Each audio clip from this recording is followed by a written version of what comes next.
Good evening. This is All India Radio. The news read by Shabashachi Bhattacharjee. Today is the closing of the 14th Conference of Parties under the United Nations Convention to combat desertification. The core agenda of the conference is to reverse land degradation and its outcomes while accelerating positive achievements for people and for ecosystems. The 12-day conference has seen quality dialogues and stronger partnership to address land degradation and mitigating climate change. Environment, Forest and Climate Change Minister Prakash Javadekar will announce the outcomes of the conference later this afternoon. The Delhi Declaration will also be adopted by the parties later today. Our correspondent reports that restoring landscapes and addressing land degradation contribute to climate change mitigation to help keep global warming. The government has reviewed the adverse list containing 314 foreign nationals belonging to Sikh community and brought it down to just two. Sources say this review is a continuous and dynamic process and is a part of a regular exercise. Such a review will afford an opportunity to such Sikh foreign nationals to visit India.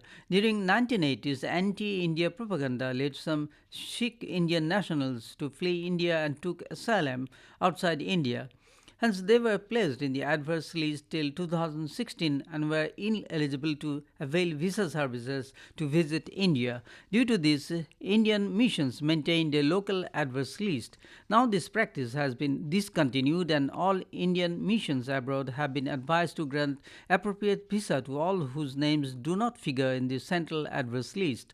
Also, all categories of asylees who become eligible for issuance of long-term Indian visa will also be eligible to apply for registration as overseas citizen of India cardholder after they have applied for and held normal visas for a period of 2 years.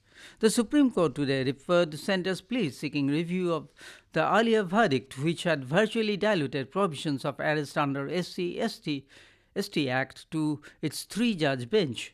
A bench of Justices Arun Mishra and UU Lalit ordered to place the matter before three-judge bench next week. In May, Supreme Court reserved the judgment on the centre's review plea while observing that laws in the country should be caste-neutral and uniform.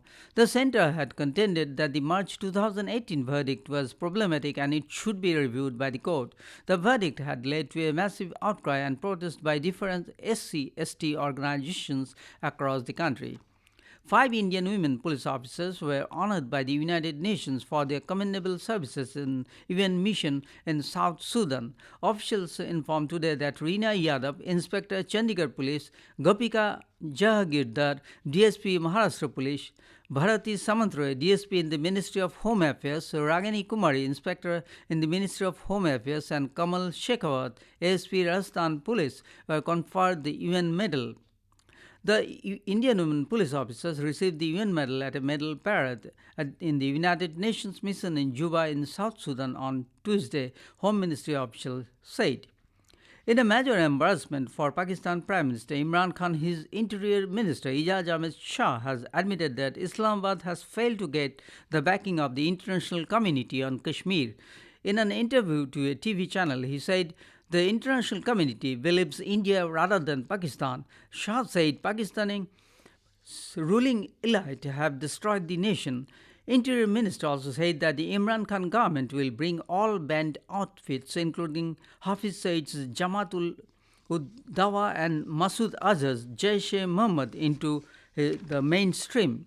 India's stand on Kashmir and automatic sharing of bank account details in Switzerland are some of the issues that are likely to come up during the high-level meetings today when President Ramnath Kovind will meet the President and the Federal Council members of Switzerland. The Secretary West in the External Affairs Ministry, Gitesh Sharma, informed this to our correspondent covering the President's visit in Switzerland. He added that Switzerland is in favor of clean financial dealings and extending all cooperation to India. A wide-ranging discussion will be held in the areas of finance, biotechnology, science, tourism, and railways. President Ramnath Kovind is visiting Switzerland as part of his three-nation tour to Iceland, Switzerland, and Slovenia. That's all in this news bulletin. Namaskar.